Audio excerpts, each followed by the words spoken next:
Mapapalaban na naman nga kami sa buffet. Eat all you can na naman mga lodi. Dito sa may Ross Boulevard, Pasay City. Here are the buffet food selections they had on the day we went. They have salad bar with various types of lettuce, along with pineapple, walnuts, dressings, and other toppings. The seafood sections featured cooked crabs, shrimps, mussels, and clams that you can ask them to reheat. Our technique is to add grated and melted cheese from the buffet bago namin ipainit. Syempre, masarap din siyang isawsaw sa suka.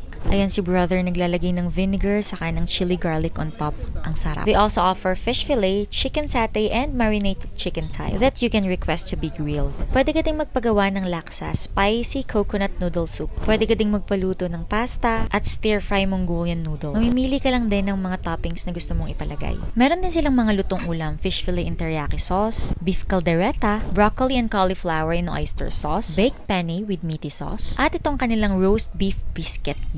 They also have this stir-fried seafoods, cream of vegetable chowder soup, breaded chicken fillet with lemon sauce, at itong kanilang dessert bar. They have caramel bar, cassava rolls, na binabasa ko lang din yung mga pangalan, buti na lang merong mga name tag, Biko, parang bibi ko, uy, mud pie cake na paborito ng brother ko, almond jelly with lychee na hindi ko natikman, at mga prutas, honeydew, melon, watermelon, at yung kanilang cake. Di ko na videohan, meron din silang pudding with custard sauce. They also have tempura, nacho bar with dips and toppings. Simple lang yung Japanese station nila, wala silang sashimi, meron silang mga nilang maki. But they have the soy and Hainanese chicken station with different types of sauces. Sa dim sum ang nakita ko ay hakaw at siomai. Meron din silang lechon. Suka ang sausawan, gusto ko sana yung lechon sauce. Marami pang iba, ituloy natin mamaya. Syempre dito lang yan sa Heritage Hotel Manila's Rivera Cafe. 50% off promo via Star Deals. We have paid 999 pesos each instead of paying 1,998.